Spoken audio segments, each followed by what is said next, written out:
चलो भाई, आज मैग्नेट की हमारी क्लास नंबर 5 है। अगर हमने हमारी पीछे की 4 क्लासें नहीं देखी है तो आप यूट्यूब पे चैनल पे जाके लिंक पड़ी हुई है, वहाँ से जाके देख सकते हो और हमारे साथ आगे जुड़ सकते हैं। आपको साइंस बहुत बेहतरीन समझ में आने वाली है। और आ जाइए मेरे भाई, इसी को आगे बढ़ाते हैं।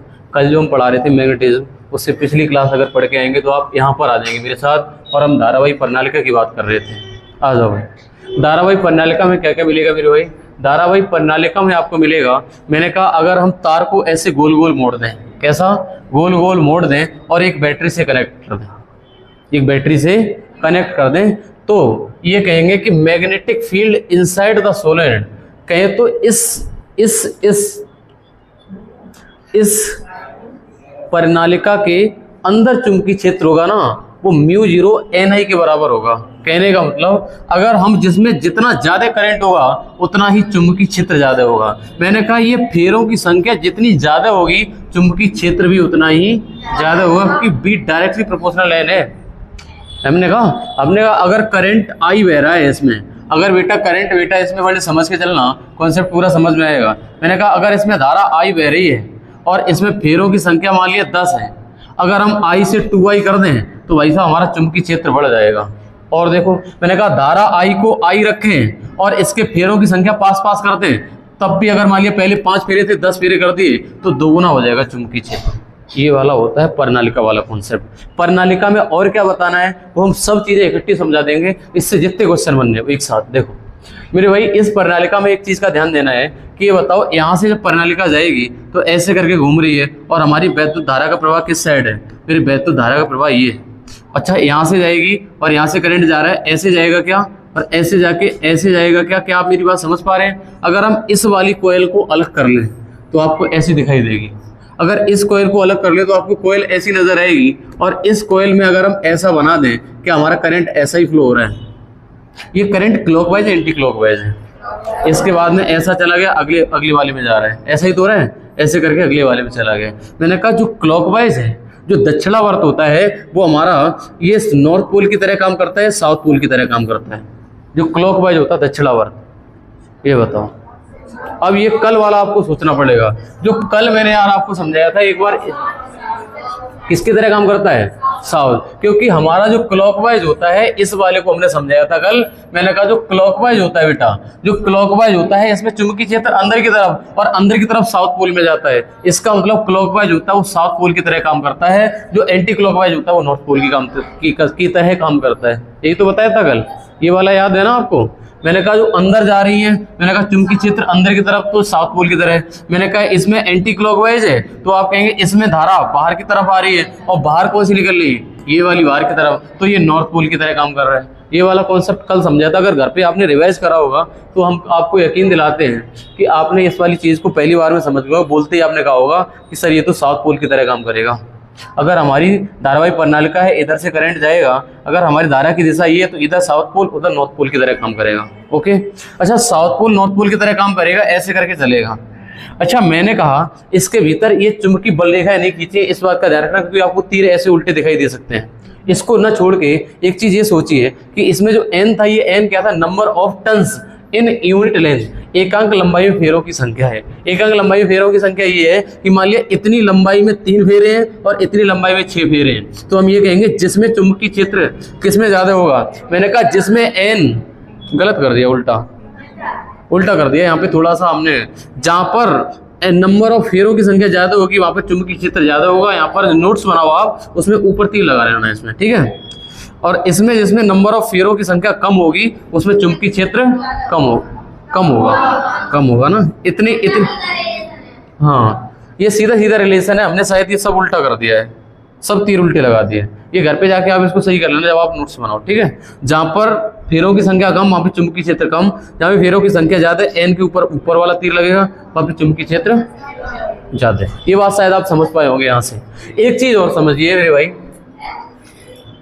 कि मैंने कहा यहाँ पर मान लिया कि कोई पॉइंट P है, इसके अंदर यहाँ पर कोई पॉइंट बेटा P है और यहाँ पर कोई पॉइंट मान लिया Q है, यहाँ पर कोई पॉइंट P और यहाँ पर कोई पॉइंट Q है। मैंने कहा यहाँ पर चुंबकीय क्षेत्र V1 है और यहाँ पे चुंबकीय क्षेत्र V2 है।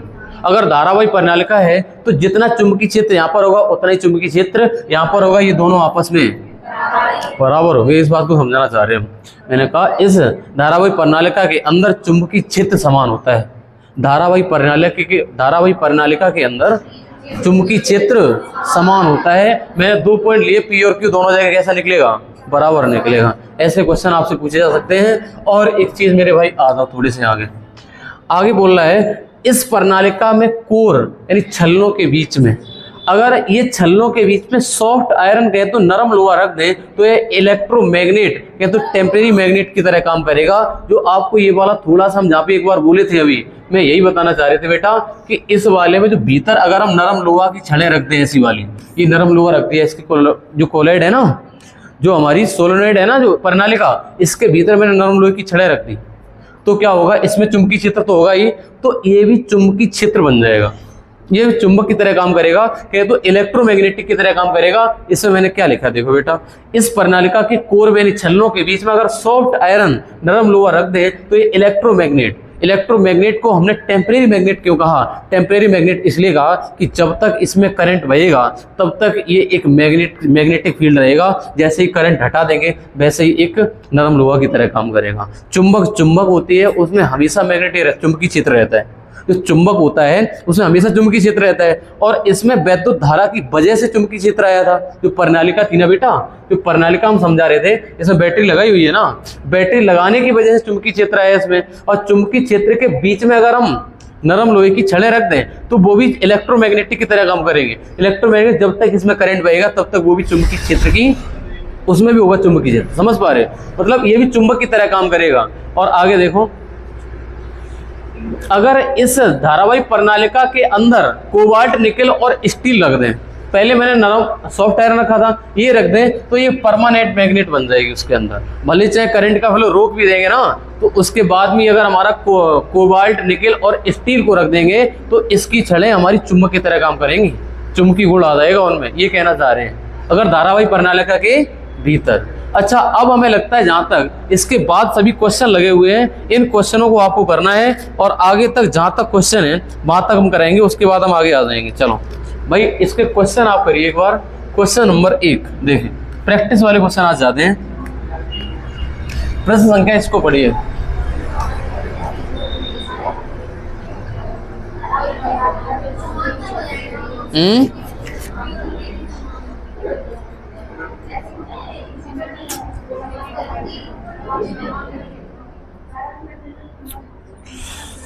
चलो,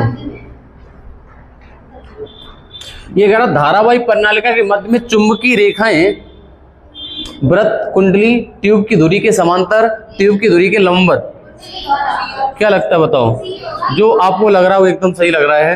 आप कहना ये चाहते हैं कि अगर धारावाही प्रणालिका हमारी ऐसी बनी हुई है, अगर धारावाही प्रणालिका हमारी ऐसी बनी हुई है, इस बात का मतलब ये है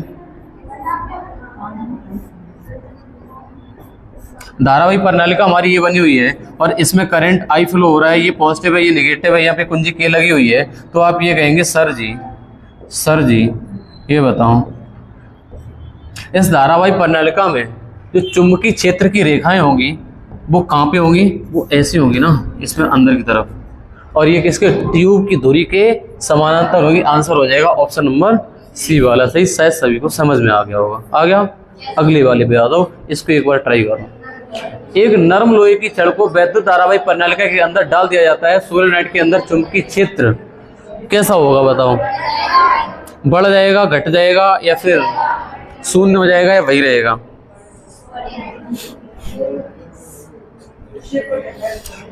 हाँ यस, यही तो हम पूछना चाहते थे जो आपने बात बोली। एक नरम लोहे की छड़ को वैद्युत धारावाही प्रणालिका के अंदर रखेंगे तो इसमें भी चुंबकीय क्षेत्र उत्पन्न, अरे कुछ तो इंक्रीज होगा इसकी वजह से। भले चाहे टेम्परेरी मैग्नेट की तरह काम करेगा, जब तक करंट बहेगा तब तक चुंबकीय क्षेत्र रहेगा इसमें, लेकिन जब तक करंट बहेगा तब तक बढ़ेगा कुछ। अगर ये चुंबकीय, ये मैंने पढ़ाया था ना अभी थोड़ी देर पहले यही पढ़ा रहे थे कि अगर हम नरम लोहे की छड़ को इसके प्रणालिका के अंदर रख दें तो ये इलेक्ट्रोमैग्नेट की तरह काम करता है। इलेक्ट्रोमैग्नेट हमारी एक टेम्परेरी मैग्नेट होती है, इसका मतलब कुछ तो इंक्रीज होगा, इसका आंसर होगा बढ़ेगा। अगर आपने बी वाला ऑप्शन लगाया तो आप एकदम सही है, और समझ में भी आना चाहिए ये वाली क्वेश्चन, साइंस के क्वेश्चन है। अगले प्रश्न पे आ जाइए। धारा के चुंबकीय प्रभाव की खोज किसने की थी? धारा के चुंबकीय प्रभाव की खोज किसने की थी? मैंने कहा इसका आंसर हो जाएगा ऑस्टेड ने की थी। मैंने बोला था कि एक तार था, उसमें करंट फ्लो हो रहा था, एक तार था उसमें करंट फ्लो हो रहा था, उसके पास में वो पड़ा हुआ था कंपास, मैग्नेटिक कंपास पड़ा हुआ था, उसमें तुरंत डिफ्लेक्शन आ गया। ये सुई थी ऐसी और उसमें करंट जैसी फ्लो हुआ, एकदम हिली सुई। बोले ऐसा क्यों हो रहा है? बोले इसका मतलब किसी तार में अगर धारा प्रवाहित करते हैं तो चुंबकीय क्षेत्र उत्पन्न हो जाता है ना, चुंबकीय क्षेत्र उत्पन्न होने की वजह से उसमें डिफ्लेक्शन आया कंपास में। तो उन्होंने कहा इसका मतलब इन्होंने किसकी खोज की है? धारा के चुंबकीय प्रभाव। आ कहता है यार सीधा तो लिखा हुआ है, धारा के चुंबकीय प्रभाव की खोज ऑस्टेड ने की है। आप देखो ऑप्शन मैक्सवेल फैराडे वगैरह कितने बेहतरीन ऑप्शन डाले हुए हैं ताकि आपको लगे दूसरा वाला। अगला क्वेश्चन देखिए मेरे भाई,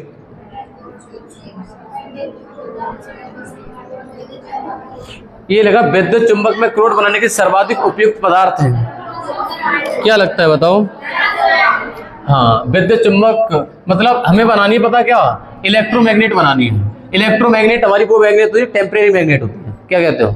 इलेक्ट्रोमैग्नेट हमारी एक टेम्परेरी मैग्नेट होती है। ये वाली बात हमने लास्ट स्लाइड में ही बता रहे थे। इलेक्ट्रोमैग्नेट कहते हैं टेम्परेरी मैग्नेट, और टेम्परेरी मैग्नेट बनती किससे है? सॉफ्ट आयरन से। इसका आंसर हो जाएगा ऑप्शन नंबर ए। अगले पे मतलब टेम्परेरी मैग्नेट, इलेक्ट्रोमैग्नेट उसे कहते हैं जब तक धारा बहेगी तब तक चुंबकीय क्षेत्र रहेगा। अगले वाले को करिए। एक विद्युत चुंबकीय के सिरों पर क्या होगा इसका?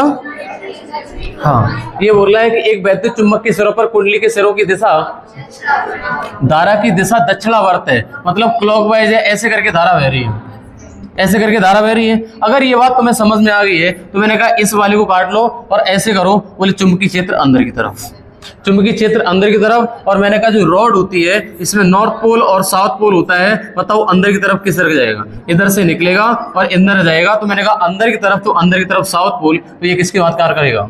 साउथ पोल की तरह। ऐसे कर लिया करो, अगर भूल जाओ तो आंसर होगा ऑप्शन नंबर सी वाला। अगले क्वेश्चन को करके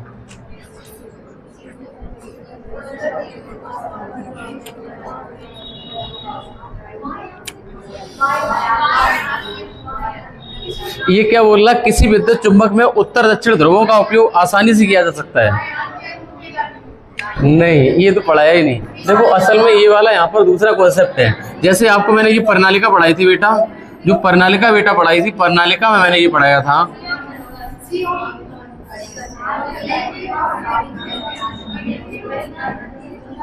देखो मैंने ये पढ़ाया था, मैंने कहा बेटा इसमें करंट का फ्लो किधर रहेगा? मैंने करंट का फ्लो इधर रहेगा, पॉजिटिव और नेगेटिव। करंट का फ्लो ऐसे जाएगा, ऐसे जाएगा और ऐसे करके जाएगा। मैंने कहा north pole south pole decide कैसे हो रहा है? मैंने कहा हमने कहा ये क्लॉक फेस रूल लगा रहे हो आप।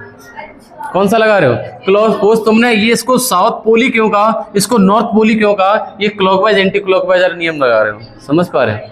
ये कह रहे हैं कि किसी वैद्युत चुंबक में उत्तर दक्षिण ध्रुवों का उपयोग आसानी से किया जा सकता है घड़ी के चेहरा नियम से। कहे तो क्लॉक फेस रूल होता है, इसे कहते हैं क्लॉकवाइज घूम रहा है यहाँ पर तो हमारा साउथ पोल, और यहाँ पर हमारा एंटी क्लॉकवाइज घूम रहा है तो ये इसका मतलब यहाँ पे बाहर की तरफ निकल रहा होगा, बाहर की तरफ जा रहा है ना, ये अंदर की तरफ जा रहा है क्लॉकवाइज। इसका मतलब ये हमारा होता है क्लॉक फेस रूल। शायद आपको नई चीज मिली होगी थोड़ी सी। ये आया हुआ क्वेश्चन है रेलवे का। अगला क्वेश्चन करिए मेरे को।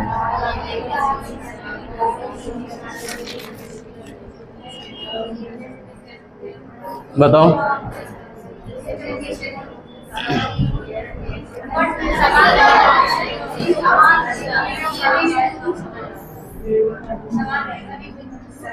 बेटा ये बोला जा रहा है इस वाले क्वेश्चन में, धारावाही एक लंबी सीधी प्रणालिका के भीतर चुंबकीय क्षेत्र, धारावाही प्रणालिका के भीतर चुंबकीय क्षेत्र सभी बिंदुओं पर समान होता है। सभी बिंदुओं में समान होता है, ये तो बताया था मैंने। ये तो मैंने ये वाला ना, यही वाला तो है। चुंबकीय क्षेत्र सभी पे समान मैंने करके भी देखा था। पी पॉइंट और क्यू पॉइंट लिया था, दोनों पे बराबर निकला। इसके भीतर बराबर रहेगा मैग्नेटिक फील्ड। अच्छा, अगला करना भाई। एक वैद्युत चुंबक के ध्रुवों के बीच चुंबकीय क्षेत्र की ताकत अपरिवर्तित रहेगी यदि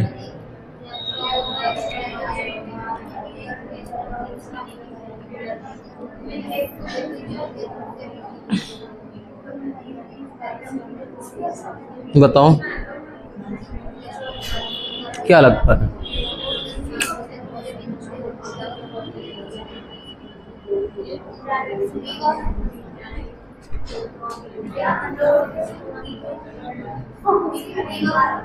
बी वाला लग रहा है। अच्छा, इसमें बेटा कहा क्या जा रहा है, बड़ा अच्छा क्वेश्चन है, अगर आपने ध्यान दिया होगा इसमें मजा आ गया होगा अल्टीमेट आपको। देखो, ये कहा जा रहा है कि एक वैद्युत चुंबक के ध्रुवों के बीच चुंबकीय क्षेत्र की ताकत अपरिवर्तित रहेगी यदि, मैंने कहा एक वैद्युत चुंबक के ध्रुवों के बीच, मैंने कहा अगर मान लिया कि एक परिनालिका ही मान लो, वैद्युत चुंबक है ये वैद्युत चुंबक ही है, कहे तो ये क्या बोल रहा है, इलेक्ट्रोमैग्नेट है, इलेक्ट्रोमैग्नेट की बात कर रहा है, इलेक्ट्रोमैग्नेट की बात कर रहा है, तो ऐसे बना लो इलेक्ट्रोमैग्नेट, इसके बीच में एक छड़ रख दो, इलेक्ट्रोमैग्नेट बन जाएगी।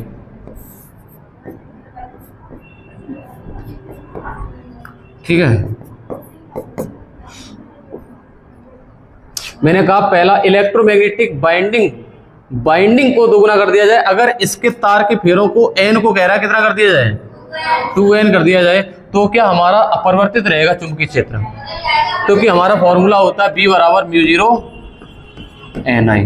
तो अगर n को दोगुना करोगे इसका मतलब चुंबकीय क्षेत्र भी, तो पहला तो भाई सब गलत है। दूसरा, इलेक्ट्रोमैग्नेट बाइंडिंग के करंट की दिशा उलट दी जाए, अगर हम बैटरी इधर लगी इधर करते हैं, इधर प्लस माइनस कर दें, तब भी तो चुंबकीय क्षेत्र उतना ही रहेगा, कोई बदलाव, सिर्फ धारा का दिशा ऐसी हो जाएगी। अब सही है, ऐसी हो जाएगी। अब जो साउथ पोल इधर था वो साउथ इधर आ जाएगा, नॉर्थ इधर आ जाएगा, लेकिन चुंबकीय क्षेत्र तो उतना ही रहेगा। तो इसका आंसर बी वाला सही था। ये अगला, वैद्युत चुंबकीय ध्रुवों के बीच की दूरी दोगुनी कर दी जाए, इसकी दूरी दोगुनी कर दोगे, इसकी दूरी दोगुनी कर दोगे, मैंने कहने का मतलब पहले ऐसा था, अब इसको इतना खींच के कर दो, दूर हो जाएंगे, तो ये फेरों की संख्या कम हो जाएगी ना, फिर है ना, ये घट जाएगा, हमारा सी वाला भी गलत होगा, इससे मतलब बदल जाएगा, अपरिवर्तित लिखा है उसमें, इलेक्ट्रोमैग्नेट के कोर की सामग्री बदल दिया, फिर तो बदल ही जाएगा भाई चुंबकीय क्षेत्र, फिर तो पक्का ही बदल जाएगा। हाँ, इसका आंसर हो जाएगा ऑप्शन नंबर बी वाला। हाँ, पक्का ही बदल जाएगा, सही कह रहे हो। इसको एक बार करके देखिए, इस 3 क्वेश्चन दे रखे हैं, ऑप्शन नहीं है, ये 3 प्रश्न है, 1 2 3, तो तीनों में प्रयास करिए, 1 2 3 तीनों क्वेश्चन है, उत्तर आपको देने हैं, विकल्प नहीं है।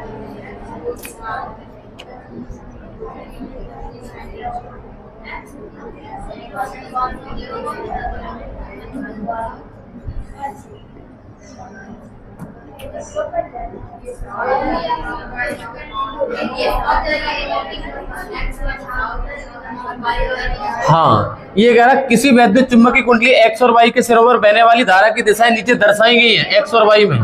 अच्छा, ये कह रहा है अंत एक्स, यानी what is the polarity of and x, जो एक्स है ना, इसका पोल किसकी तरह काम करेगा, इसका मतलब ये ऐसा जा रहा है, ऐसा जाएगा, ये तो क्लॉकवाइज चल रहा है, और क्लॉकवाइज किसकी तरह काम करता है, साउथ, इसका मतलब ये काम करेगा दक्षिणी ध्रुव की तरह, ये दक्षिणी ध्रुव की तरह काम करेगा बेटा। अगला, अंत बाई की ध्रुवीयता क्या है, अगर ये बेटा हमें लगता है एंटी क्लॉकवाइज है, अगर एंटी क्लॉकवाइज है तो नॉर्थ पोल की तरह पढ़ा चुके हैं, इसका आंसर होगा नॉर्थ पोल की तरह काम करेगा। अच्छा, अगला, उस नियम का नाम और उल्लेख कीजिए जिसका उपयोग आपने ध्रुवों को निर्धारित करने में किया है। तो ये क्लॉक फेस रूल होता है, कौन सा, क्लॉक फेस रूल, घड़ी चेहरा नियम है ना, क्लॉक फेस रूल था, यही तो लिखा हुआ था हिंदी में, क्लॉक फेस रूल। अगला प्रश्न क्या कर पाएंगे, इसके भी 3 नहीं 2 प्रश्न दे रखे हैं, दोनों प्रश्नों का उत्तर दीजिए एक बार।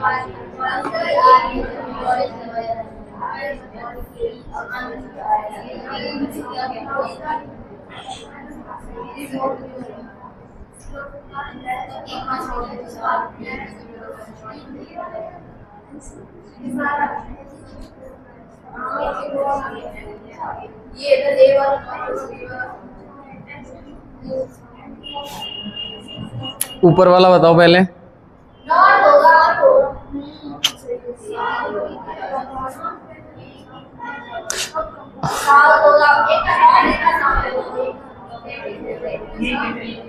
अरे लल्ला, इधर देखो, ये क्वेश्चन ज्यादा हार्ड तो नहीं था, पता नहीं आप क्यों फंस गए इसमें, आप बहुत बुरे फंसे हो। देखो, नीचे दिए गए आरेख में कोलॉइड जब स्विच दबाया जाता है, इसका मतलब स्विच को ऑन करो, पहले ऑन है, चटनी दबा दी, ठीक। अच्छा, पहले अंत ए की ध्रुवीयता क्या होगी, मैंने कहा अंत ए कहाँ पे है, ये रहा। एक बात का ध्यान करो यार, ये प्लस है, ये माइनस का, तो करंट का फ्लो ऐसा होगा, और ऐसे जाएगा वो ऐसे आएगा, क्या कहते हो, ऐसा आएगा, ऐसा आएगा, ऐसा आएगा, ऐसा ऐसा ऐसा और ऐसा और ऐसा। अच्छा, इस वाले में जब ऐसा ऐसा जाएगा, अगर हम इस कॉइल को निकाल लें तो आप कहेंगे ये कॉइल नीचे से जा रही है, नीचे दबी हुई है, यहां से गया करंट और ये आ गया, क्या क्लॉकवाइज एंटी क्लॉकवाइज? क्लॉकवाइज। तो ये साउथ पोल की तरह काम कर रहा है, तो और ये नॉर्थ पोल की तरह काम कर रहा है। ये वाली बात सभी को क्लियर हो गई है, क्योंकि क्लॉकवाइज वाला ही तो नॉर्थ साउथ पोल की तरह का काम करता है। अच्छा, पहले क्वेश्चन का आंसर जो ए अंत है वो कौन सी ध्रुवता है, तो यहाँ पर हो जाएगा साउथ पोल। हमें लगता है ये वाली बात हर बच्चे को समझ में आनी चाहिए, अब तो और डेप्थ में चले गए हम लोग। अच्छा, आगे बोल रहा है तब कंपास किस तरफ इशारा करेगी। मैंने कहा ये बताओ, अगर यहाँ पर नॉर्थ पोल है और इधर भी इसका नॉर्थ पोल है तो ये दूर भागेगी पास आएगी। हमने कहा नॉर्थ नॉर्थ सेम होगा, वो दूर दूर रिपेल करेगा, एक दूसरे को प्रतिकर्षित करेगा मेरे भाई। ये वाली सुई ऐसी हो जाएगी दूर, इसका मतलब अवे, आंसर आ जाएगा अवे। अवे का मतलब दूर की तरफ।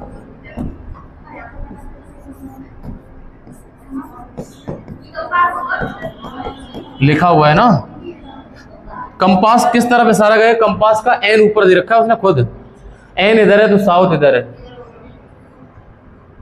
अरे नॉर्थ और साउथ हुई तो कंपास में डायरेक्शन बताने के लिए। अगर इसकी नॉर्थ इधर है तो ये नॉर्थ की तरफ थोड़ी ना भागेगा, नॉर्थ साउथ की तरफ भागेगा, तो इसका मतलब ये दूर भागेगा नॉर्थ पोल से।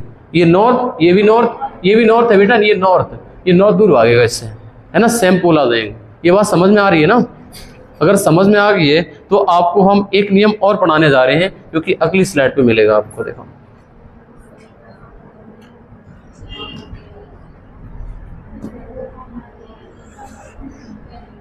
एक बार इस पर नजर डालिए, इसमें आपको जरूर कुछ ना कुछ नया सीखने को मिलेगा। और देखते हैं मेरे भाई क्या सीखने को मिलेगा आपको। इसमें आप देखेंगे कि मैंने जो आपको पहले पढ़ाया था कि अगर किसी वृत्तिगत पढ़ाई थी, मैंने कहा वृत्तिगत के लिए एक बल चाहिए होता है, इसको कहते हैं अभिकेंद्री बल। ऐसे ऐसे अगर धागा बांध के घुमाएं तो धागा घूमने के लिए एक बल की जरूरत पड़ती है, जो कि अंदर की साइड लग रहा होता है, उसको कहते हैं अभिकेंद्री बल। बात समझ में आ रही है। अभिकेंद्री बल लग रहा होता है वो बेग से परपेंडिकुलर होता है। अगर इसका बेग इस साइड है तो अभिकेंद्री बल अंदर की साइड 90 डिग्री पे लग रहा होता है, ठीक है। अच्छा, मैंने कहा यहाँ पर मान लिया कोई चार्ज क्यू है बेटा, किधर गया मेरा पेन, इधर है। मैंने कहा कोई चार्ज बेटा क्यू है आपका, मैंने कोई चार्ज क्यू ले लिया, ये वाला, ये कोई चार्ज हमारा क्यू है, और इस क्यू चार्ज की दिशा इस साइड है, क्यू चार्ज की दिशा इस साइड, और चुंबकीय क्षेत्र अंदर की तरफ है। चुंबकीय क्षेत्र अंदर की तरफ इमेजिन करो, और ये वाला इससे, तो ये इससे परपेंडिकुलर तो हो ही गया। अगर इसकी दिशा ऊपर की तरफ जा रही है और चुंबकीय क्षेत्र अंदर की तरफ है तो इसके परपेंडिकुलर हुआ ना। चुंबकीय क्षेत्र पेज में अंदर की तरफ है, जो मैंने क्रॉस लगाया है, और इस चार्ज की डायरेक्शन ऊपर की तरफ है, ठीक है। तो इसका पथ क्या होगा, इस क्यू का जो चार्ज है इसका पथ क्या होगा। मैंने कहा अगर ऐसा होगा तो इसमें फोर्स किधर लगेगा, पहले तो इसकी बात कर लो, पहले वो सब छोड़ो साइड में। मैंने कहा अगर क्यू चार्ज ऊपर की तरफ जा रहा है तो इसमें चुंबकीय क्षेत्र अंदर की तरफ है, तो हथेली अंदर की तरफ, हथेली अंदर की तरफ, और जिस चार्ज की दिशा ये रही तो अंगूठा क्या बताता है, फोर्स की डायरेक्शन। तो फोर्स इधर लगेगा क्या, ये बात समझ में आ गई, ये फोर्स इधर लगेगा। मैंने कहा ये भी परपेंडिकुलर बनना है, और परपेंडिकुलर बनना है इसका मतलब कहीं ना कहीं वृत्तिगत कर रहा होगा। अगर किसी चार्ज और चुंबकीय क्षेत्र के बीच में एंगल 90 डिग्री होता है तो वो चार्ज वृत्ति गति कर रहा होता है। कैसी गति, वृत्ति गति कर रहा होता है। और वृत्ति गति करते करते अगर आपसे ये पूछा जाए तो इस पर जो पहले हमें इसमें सेंट्रीपिटल फोर्स की जरूरत पड़ रही थी, केंद्रीय बल की जरूरत पड़ रही थी, और यहाँ पर एक मैग्नेटिक फोर्स लग रहा होता है जो ये घूम रहा होता है गोल गोल, तो इसको घुमाने में एक बल काम कर रहा होता है, उस बल का नाम होता है मैग्नेटिक फोर्स। कौन सा होता है, चुंबकीय बल काम कर रहा होता है। और चुंबकीय बल की दिशा क्या होती है, लंबवत होती है। कैसी निकली, लंबवत, परपेंडिकुलर निकली, और परपेंडिकुलर ही मेरी इसमें होती है, इसका मतलब सर्कुलर मोशन होता है इसका। और सर्कुलर मोशन में अगर हम ये कहें कि जो इसका सेंट्रीपिटल फोर्स होता है ये मैग्नेटिक फोर्स के बराबर कर दें तो ये होता है mv²/r, अगर आपको याद हो पिछला वाला, और ये होता है हमारा F = qv। अरे ये लगने वाला बल यही तो होगा, जो ये जितना बल फील करेगा वो यही तो होगा, F = qvb। और जो हमारा सेंट्रीपिटल फोर्स होता है, अभिकेंद्री बल होता है, वो होता है mv²/r। और ये r क्या होती है, यहां से लेकर इसके केंद्र से लेकर यहां तक की त्रिज्या, ठीक है। अब मैंने कहा ये बताओ, इसके अभिकेंद्री बल और चुंबकीय बल में तुलना करी तो mv²/r और qvb में v से v कट गया, हमारा बचा स्मॉल r = mv/qv। इसका मतलब ये निकला कि इसकी जो त्रिज्या इसके चुंबकीय क्षेत्र के व्युत्क्रमानुपाती होगी। इसकी त्रिज्या जितनी ज्यादा होगी चुंबकीय क्षेत्र उतना ही, मतलब इसकी त्रिज्या जितनी ज्यादा होगी चुंबकीय क्षेत्र उतना ही, सॉरी उल्टा बोल गए। अगर बी को ऐसे रिलेट कर ले, बी डायरेक्टली प्रोपोर्शनल 1/r, अगर r को जितना कम करेंगे उसका चुंबकीय क्षेत्र उतना ही ज्यादा होगा। और इसका r का q से रिलेशन, मैंने कहा r का q से रिलेशन इनवर्सली प्रोपोर्शनल है। मैंने कहा चार्ज जितना ज्यादा होगा त्रिज्या उतनी ही कम होगी। और मैंने कहा ये r वेग के डायरेक्टली प्रोपोर्शनल और इसके द्रव्यमान के डायरेक्टली प्रोपोर्शनल। विशेष बात इसमें क्या है, जो मैंने इतनी बात बताई है, इस बात को बताने का मेरा कारण क्या है, जो आपको इतनी भी रटवा रहे हैं हम आपको, तो इसका ये वाला फॉर्मूला डायरेक्ट आता पेपर में, r बराबर mv/qv। ये आपको किताब में डायरेक्ट लिखा मिल जाता है और उसको रटना पड़ जाता है।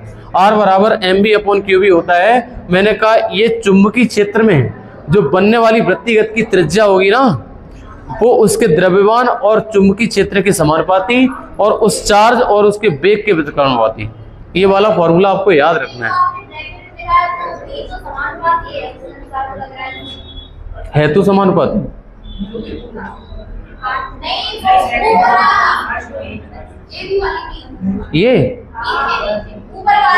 ये वाली ओ हाँ, शायद ये गलत हो गया, सही कह रहे हो, यहाँ पर गलती हो गई एक कि r directly proportional to v, यहाँ पर ab वाली uv वाली भी बनेगी, है ना। अब ठीक हो गया है, यहाँ पर ये वाली भी बना दें, अब सही है। एक बार करेक्शन आप भी कर लेना, जब लिखते टाइम दो जगह करेक्शन बता चुके हैं। मैंने कहा यहाँ पे बाई चांस गलती से लिख गया मैंने कहा इसका जो त्रिज्या है ना वो वेग के व्युत्क्रमानुपाती होगी। जितना वेग कम होगा त्रिज्या उतनी ही ज्यादा होगी। कहने का मतलब जितना वेग कम होगा उतनी त्रिज्या ज्यादा होगी, ऐसे करके। और ये वाला सही है, मैंने कहा जितना चुंबकीय क्षेत्र ज्यादा होगा उसकी त्रिज्या उतनी ही ज्यादा होगी। कुल मिला के फॉर्मूला आपको भूलना नहीं है, ये वाला, ये मेन है, r बराबर mv/qv। और थोड़े से आगे आ जाओ, एक चीज और बताने वाले हैं। आपने नाम सुना होगा फ्लेमिंग के बाएं हाथ का नियम, सुना है? फ्लेमिंग के बाएं हाथ का नियम बताने से पहले आप सीख चुके हो। फ्लेमिंग के बाएं हाथ का नियम बताने से पहले आप पहले से निकाल लेते। जो मैंने सीधे हाथ से बताया था, ये हथेली आपका चुंबकीय क्षेत्र, उंगलियां आपके चार्ज की दिशा और ये अंगूठा बल की दिशा बताती है। और इसी को बताने वाले थे हमारे फ्लेमिंग भाई साहब। जो नियम है इनका, ये कक्षा 9-10 में पढ़ाया जाता है। और ये 9-10 में अगर आप बड़े हो जाते हैं उसके बाद ये हथेली वाला नियम पढ़ा दिया जाता है।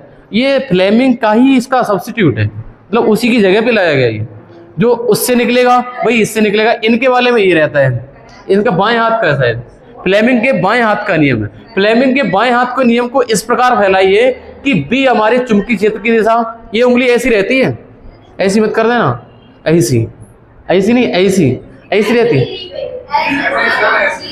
रहती है। और मैंने कहा ये ऐसी जाएगी और ये 90 डिग्री और ये अंदर की तरफ आएगी, ऐसा होगा। तो मेरे भाई इसमें जो हमारा अंगूठा होगा वो बल की दिशा और ये उंगली होगी ये हमारी चुंबकीय क्षेत्र की दिशा और ये वाली हमारी धारा की दिशा, ऐसा फैलाते हैं। तो मैंने कहा इस वाले में एक बार देख लो। मैंने कहा जो हमारी ये वाली उंगली है ना, ये वाली किसकी तरफ कर दें?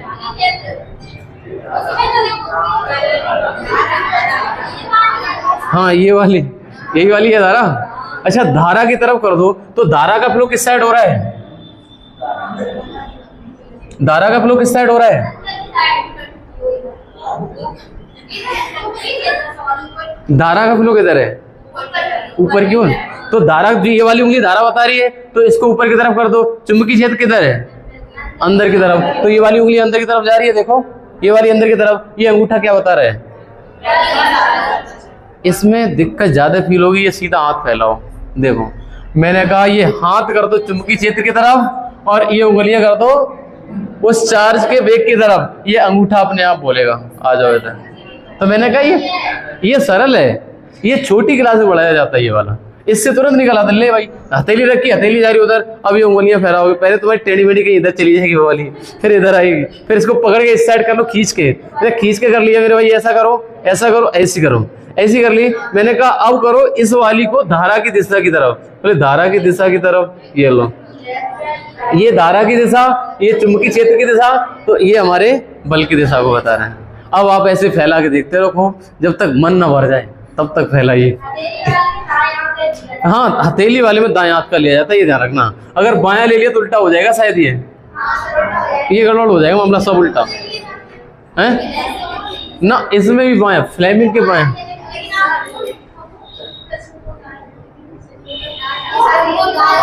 ये लिख दिया है, इसकी हिंट लिखी है साइड में। इस प्रश्न को दाएं हाथ की हथेली वाले नियम से भी निकाल सकते हैं, अर्थात F बराबर क्यू वी, यही तो दो नियम लगाए थे। F बराबर क्यू वी सिखाया और F बराबर आई एल इंटू भी सिखाया था। मतलब इस वाले से ये सरल है, मतलब ये सीखना जरूरी है असल में। पेपर है, यही तो बता रहे थे अभी, समझा ही नहीं तुमने। हम यही 2 बार बताया ये वाला करके। मैंने कहा बेटा अगर अपने हाथ की उंगलियों को ऐसा फैलाएं तो अंगूठा बल की दिशा, ये वाली उंगली चुंबकीय क्षेत्र की दिशा और ये वाली की धारा की दिशा। अब इस वाले हाथ पे यहाँ पे ले आओ। मैंने कहा चुंबकीय क्षेत्र अंदर की तरफ है और इस चार्ज की दिशा ऊपर की तरफ, वो सॉरी करंट का फ्लो ऊपर की तरफ है, करंट का फ्लो ऊपर की तरफ है, करंट का फ्लो ऊपर की तरफ। तो ये वाली उंगली करंट की तरफ करो, करंट की तरफ, और ये वाली चुंबकीय क्षेत्र अंदर की तरफ। तो ऐसा ही तो बनेगा, तुम्हारा नहीं बनना ना। ये घर पे ऐसे बनाइए जैसे हम बना रहे, बन जाएगा। आप सीधा पहले तो बायां हाथ लीजिए, बायां हाथ बन तो गया, ऐसा बनाइए भाई। पता नहीं सभी का बनना होगा पीछे, है ना। बना बारे प्रवीण, ऐसे करके बनाओ तुरंत बन जाता है। हाँ, बायां हाथ लो, है ना आकाश। जैसे इस वाली उंगली को ले लो, चुंबकीय क्षेत्र की दिशा, ये धारा की दिशा, ये तो बल की दिशा दिखाएगी। आप उस वाले को दाएं हाथ के अंगूठे वाले नियम को याद रखो, ये सबसे सरल है, ये बहुत सरल है, ये वाला ये बहुत सरल है। अगर कोई आपके सामने ये हाथ दिखा देना, नहीं तुम्हारा चुंबकीय क्षेत्र निकाल देंगे। ये बात तुम ही समझोगे। बोले ये क्या होता है, बोले होता है ये, बोले ये है हमारे चार्ज की दिशा, ये है बल की दिशा, ये चुंबकीय। बोले बताओ तुम्हें बल लगाएं या चुंबकीय क्षेत्र लगाएं। वो कहेगा बल लगाओ, तो ऐसे कर देना भाई सब उसकी तरफ, इधर आ जाओ। ये क्या लिखा हुआ, मैंने ये लिख दिया। जब एक धारावाही चालक में एक समान चुंबकीय क्षेत्र में रखा जाता है तो उस पर बल की दिशा फ्लेमिंग के बाएं हाथ के नियम से निकाल सकते हैं। For example electric motor. Electric motor पहले की कक्षा में खूब आता था दवा की, उसमें आर्मेचर कांच कुंडली उंडली खूब पड़ी हुई, हाई स्कूल में आता है ना। वो वाले अब नहीं आते तुम्हारे वाले में। तुम्हारे वाले में सिर्फ इतना आएगा कि वैद्युत मोटर होता है, ये वैद्युत ऊर्जा को यांत्रिक ऊर्जा में बदल देता है। जो इलेक्ट्रिक मोटर होता है उसमें लगी होती है चुंबक, और चुंबक क्या करती है, जैसे उसमें करंट फ्लो होता है, मैग्नेटिक फील्ड होता है, और वो वाली घूमने लग जाती है और पानी स्टार्ट हो जाता है मोटर से, है ना। वो यांत्रिक ऊर्जा बन जाती है, पटा को घुमा देता है ना। तो वही तो लिखा हुआ, वैद्युत ऊर्जा को यांत्रिक ऊर्जा परिवर्तन का काम किसका होता है। और ये उदाहरण किसका है, फ्लेमिंग के बाएं हाथ का है। ओके, इधर आ जाओ। अब इसके बाद हमारा अगला टॉपिक लगा हुआ है जिसका नाम है वैद्युत चुंबकीय प्रेरण। ये वाला लिखने को वैसे बहुत हो गया, आपको लगता है जल्दी जल्दी करा दे, लेकिन लिखने को बहुत हो गया। ये वाले क्वेश्चन लिखोगे। अब हम लोग दूसरा सब्जेक्ट पढ़ लेते हैं, तब तक आज के लिए इतना ही रखते हैं, कल मिलेंगे इस क्लास में।